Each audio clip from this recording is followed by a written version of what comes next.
Hello दोस्तों, एक बार फिर से आपका कंपाउंडिंग माइंडसेट में स्वागत है। अगर आप इस चीज को लेकर गूगल करते हैं कि भारत में कितने लोग मंथली 25,000 रुपए से ज्यादा कमाते हैं, तो आपको आंसर बहुत ही शॉकिंग मिलेगा, क्योंकि ये आंकड़ा केवल 10% ही है।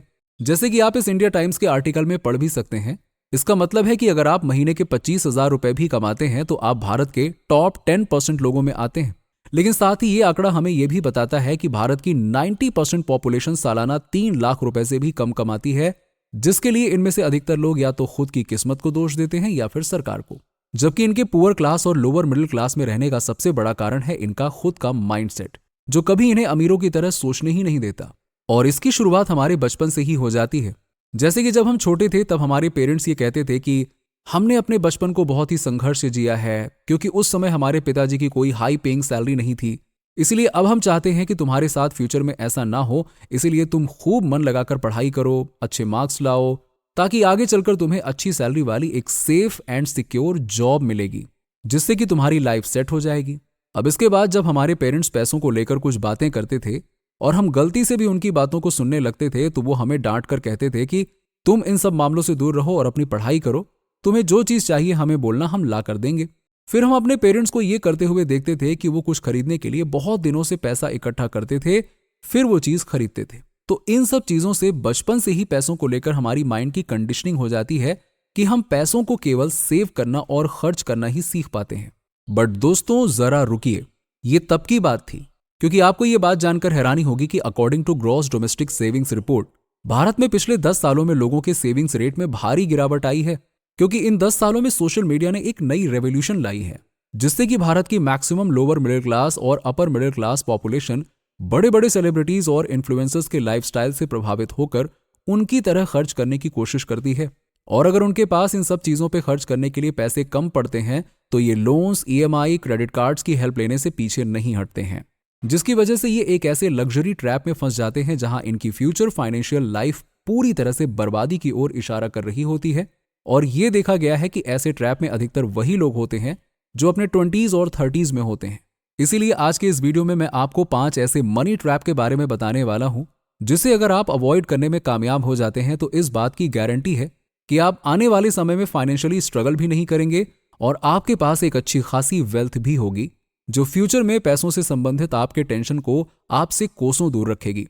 तो चलिए फिर देर किस बात की है, इस वीडियो को आखिरी तक देखिए और साथ ही हमारे टेलीग्राम ग्रुप कंपाउंडिंग माइंडसेट को आज ही ज्वाइन करें, जहां हम आपको finance, money management, investing lesson सिखाते हैं और साथ ही आपको स्टॉक सिलेक्शन करना, फंडामेंटल एनालिसिस करना भी सिखाते हैं, जहां हम आपको कुछ एजुकेशनल, रिसर्च और सेल्फ इवैल्यूएशन पर्पस के लिए स्टॉक रिकमेंडेशन भी देते हैं, जिनसे आप अपने हिसाब से इन्वेस्ट करके अच्छा हाई ग्रोथ पोर्टफोलियो बना सकते हैं। Trap number 1, the luxury trap in your 20s। दोस्तों बात है साल 2023 की, एक ऐसे दिन की जहां पे एक 22 साल के लड़के ने खुद को अकेले अपने कमरे में बंद कर लिया और फिर जब सुबह उसके पिताजी ने उसका गेट खोला तो उन्हें अंदर अपने बेटे की डेड बॉडी मिलती है और साथ में मिलता है उसके हाथों से लिखा गया एक लेटर, जिसमें लिखा हुआ था, मुझे माफ कर दीजिए, मेरे सर पे बहुत ही ज्यादा कर्जा हो गया था और मैं उसे चुका ही नहीं सकता था, इसी वजह से मुझे ये कदम उठाना पड़ा। फिर अच्छे से जांच पड़ताल करने के बाद ये पता चला कि उसने महंगी लग्जरी आइटम्स खरीदने के लिए, जैसे कि मैकबुक, एप्पल के आईफोन, आईपैड वगैरह वगैरह के लिए लोन लिया हुआ था, जिसे ना चुका पाने के डर से उसने ऐसा कदम उठाया। और ये कोई नई बात नहीं है, साल 2020 में भी इंदौर में रह रहे एक युवा लड़की ने भी यही गलती की थी। उसने 20,000 रुपए का लोन लिया था ताकि वो महंगे महंगे शॉपिंग कर सके, पर बाद में लोन को ना चुका पाने के कारण उसने भी सुसाइड जैसे रास्ते को अपनाया। दोस्तों ये लग्जरी आइटम्स के पीछे भागने का ट्रेंड केवल भारत में ही नहीं बल्कि पूरी दुनिया में फैल चुका है। जैसे कि अगर मैं चाइना की बात कर लूं तो 2011 में वहां के एक 17 साल के लड़के ने अपनी एक किडनी बेच डाली और जो पैसे उसे मिले उन पैसों से उस भाई साहब ने एक नया चमचमाता हुआ आईफोन खरीद लिया। फिर जब लोगों ने उससे इसका कारण पूछा तो उसने कहा कि अब मैं ये 2 किडनी लेकर क्या ही करूंगा, इंसान एक किडनी पर भी तो जिंदा रह सकता है ना, और सोसाइटी में अपना स्टेटस बनाए रखने के लिए कुछ तो कुर्बानी देनी ही पड़ेगी ना। अब इन जैसे लोगों को क्या ही कहना। जो हमारे आज के भारत के युवा लोगों में ही ये लग्जरीपन और दिखावे का कीड़ा इस तरह से घुस चुका है कि जिसे आप इस तरीके से समझ सकते हैं कि मुकेश अंबानी जी ने अपनी बेटी की शादी में हजारों लोगों को बुलाया था, जहां उन्होंने हर एक को 3 लाख रुपए की इनविटेशन कार्ड भेजे थे और सारे मेहमानों के ठहरने के लिए भी उन्होंने उदयपुर के सारे 5 स्टार होटल भी बुक करवाए थे। तो ऐसे ही मुकेश अंबानी जी ने अपनी बेटी की शादी में अपने 7 लाख करोड़ की नेटवर्थ में से 700 करोड़ रुपए खर्च किए थे। चलो, अब ये तो हो गई मुकेश अंबानी जी की बात कि उनके पास बहुत सारा पैसा है तो वो खर्च कर रहे हैं।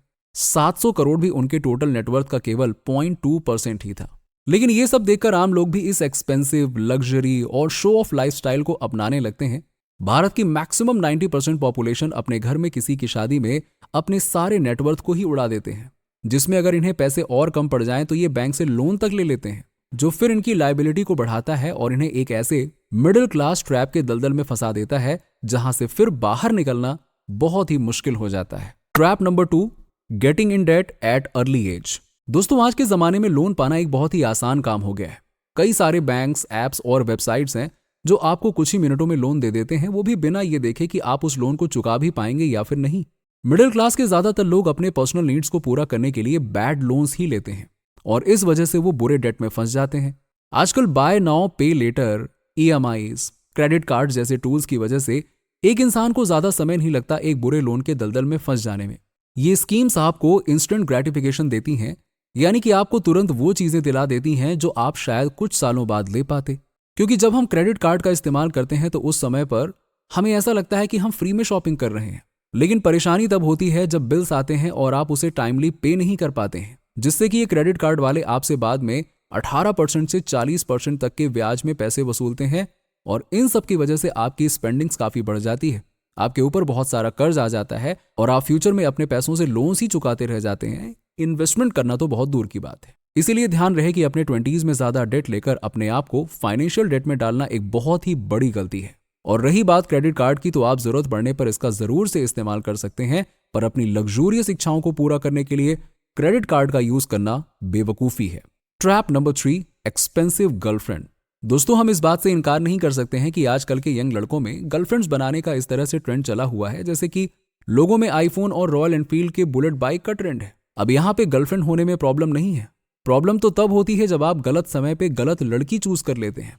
अगर आप एक ऐसी गर्लफ्रेंड बना लेते हैं जो आपके फाइनेंशियल कंडीशन को समझती नहीं है, आपको सक्सेसफुल होने के लिए सपोर्ट करने की जगह आपके पैसे खर्च करवाती है, आपकी जेबें खाली करवाती है, तो फिर आप बड़ी मुसीबत में पड़ चुके हैं। क्योंकि ऐसी सिचुएशन में फिर आप ये नहीं देखते हैं कि आपके कितने पैसे खर्च हो रहे हैं और कहाँ खर्च हो रहे हैं। आप अपनी गर्लफ्रेंड्स के साथ महंगे डेट पर जाते हैं, उसके बर्थडे पर उसे एक्सपेंसिव गिफ्ट्स देते हैं, साथ में घूमने के लिए महंगी महंगी जगह पर जाते हैं और इन सब में आपके बहुत ज्यादा पैसे खर्च होते हैं। रिसर्चर्स ये बताते हैं कि एक गर्लफ्रेंड पर सालाना एक लड़के का लाखों रुपए खर्च हो जाता है और ऐसा अक्सर हमारे 20s में होता है जब हमें असल में ना तो रिलेशनशिप के बारे में और ना ही पैसों के बारे में ज्यादा समझ होती है। ये वो समय होता है जब हमें अपना पूरा फोकस अपने करियर को बनाने में लगाना चाहिए, अपने स्किल्स को डेवलप करने में लगाना चाहिए और सबसे जरूरी कि यही वो उम्र होती है जब फाइनेंस एंड इन्वेस्टिंग भी सीखनी चाहिए। अगर आप किसी रिलेशनशिप में जाएं भी तो आपको एक अच्छा पार्टनर ढूंढना है। Trap number 4, no investing in your 20s। दोस्तों, ये आपके लिए सबसे बड़ी गलती साबित हो सकती है अगर आप अपने 20s में इन्वेस्टमेंट नहीं कर रहे हैं तो। आइए इस बात को प्रैक्टिकली एक एग्जांपल से समझते हैं। मान लीजिए अभी आपकी उम्र 20 साल है और आपने अभी अपनी मंथली 2000 रुपए की SIP शुरू कर दी है, तो ऐसे में जब आपकी उम्र 50 साल हो जाएगी तो आपकी इन्वेस्टमेंट वैल्यू होगी 1.4 करोड़ रुपए। वहीं अगर आप अपनी मंथली SIP 30 साल की एज में 5000 रुपए की भी SIP करते हो ना, तो 50 साल की एज तक आपके पास केवल 76 लाख रुपए ही होंगे। और अगर आप और 10 साल लेट कर देते हैं, यानी कि आप 40 की उम्र में इन्वेस्टमेंट करना शुरू करते हैं और वो भी मंथली 15,000 रुपए की SIP, तो भी 50 साल की एज में आपकी टोटल इन्वेस्ट वैल्यू होगी 42 लाख रुपए ही। तो जैसे कि आप यहाँ पे देख पा रहे होंगे कि आप जितना समय लगाएंगे, जितना लेट से इन्वेस्टमेंट करना शुरू करेंगे, उतनी ही कम इन्वेस्टमेंट वैल्यू बनेगी, भले ही आप ज्यादा पैसे लगाकर इन्वेस्टमेंट करो। साथ ही अगर आप जल्दी इन्वेस्टमेंट्स करना शुरू करते हैं तो आपके पास ज्यादा रिस्क लेने की कैपेसिटी होगी और आपके पास गलती करके उनसे सीखने का फ्रीडम होता है। रही बात कि आपको अपने 20s में इन्वेस्टमेंट कहाँ करनी चाहिए, तो आप म्यूचुअल फंड से इन्वेस्टमेंट की शुरुआत कर सकते हो और इसी समय आपको स्टॉक मार्केट के बारे में भी सीखना चाहिए और अच्छे long term fundamentally strong company में इन्वेस्टमेंट करना चाहिए, जिससे कि आप लॉन्ग टर्म में एक अच्छी खासी वेल्थ बना पाएं। तो उम्मीद है कि आपको इस वीडियो से वैल्यू मिली होगी। अगर आपको अभी भी कुछ संदेह है तो आप कमेंट में पूछ सकते हैं। वीडियो पसंद आया हो तो लाइक करें, अपने दोस्तों और रिश्तेदारों के साथ भी शेयर करें और हमें अपना सपोर्ट दिखाने के लिए कंपाउंडिंग माइंडसेट को सब्सक्राइब कर बेल आइकन को जरूर दबाएं।